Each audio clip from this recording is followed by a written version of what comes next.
एक दिन एक राजा ने अपने 3 मंत्रियों को दरबार में बुलाया और तीनों को आदेश दिया कि एक एक बोरी लेकर बाग में जाएं और वहां जो अच्छे से अच्छे फल मिले उसे बोरी में डालकर ले आएं। पर याद रहे, तुम्हारी मदद कोई नहीं करेगा। तुम्हारे पास बस सुबह तक का समय है। वह तीनों मंत्री भागकर अलग अलग बाग में चले गए।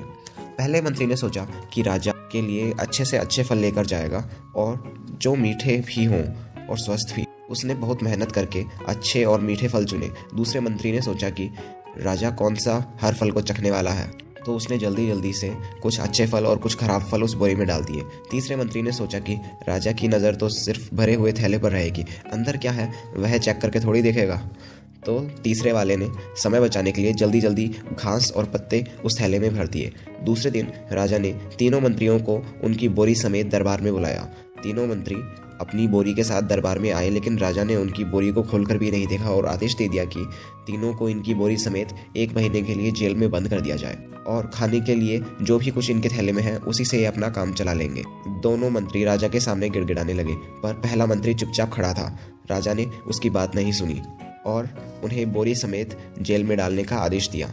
उन तीनों मंत्रियों को बोरी समेत जेल में बंद कर दिया गया। अब जेल में उनके पास खाने पीने के लिए कुछ भी नहीं था सिवाय उस फलों के जो उन्होंने बोरी में रखे थे। तो पहला जो मंत्री था उसको किसी भी बात की चिंता नहीं थी, क्योंकि उसके पास मीठे और स्वस्थ फल थे और वह मज़े से खाता रहा। जो दूसरा मंत्री था उसको कुछ फल अच्छे मिले और कुछ फल खराब मिले। जो तीसरा मंत्री था उसके पास खाने के लिए सिर्फ घास और पत्ते ही थे। 1 महीने की कैद के बाद जो पहला मंत्री था वह बिल्कुल स्वस्थ और तंदुरुस्त था, लेकिन जो दूसरा मंत्री था वह बीमार हो गया था क्योंकि उसके पास खाने के लिए खराब फल भी थे। और जो तीसरा मंत्री था वह 1 महीने की कैद में जेल में ही मर गया क्योंकि उसके पास खाने के लिए सिर्फ घास और पत्ते थे। दोस्तों, यह कहानी हमारे जीवन से जुड़ी हुई है। यह जो फल है यह हमारे ही किए हुए कर्म है और जो यह जेल है यह हमारा बुरा वक्त।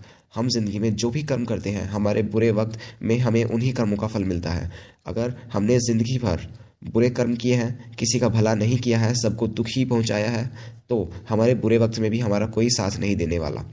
बल्कि लोग खुश होते हैं और कहते हैं कि जो अच्छा हुआ इसके साथ ऐसा हुआ, क्योंकि इसके ऐसे ही कर्म थे। लेकिन जो इंसान सबका भला करता है, सबके साथ अच्छा करता है, जब उसके ऊपर मुसीबतें आती हैं, मुश्किलें आती हैं, तो वह कर्म किसी न किसी इंसान के रूप में उसे वापस मिलते हैं। दोस्तों, आप अपने जीवन में हमेशा अच्छे कर्म करते रहें। एक दिन आपको भी आपके किए गए सारे अच्छे कर्मों का फल मिलेगा।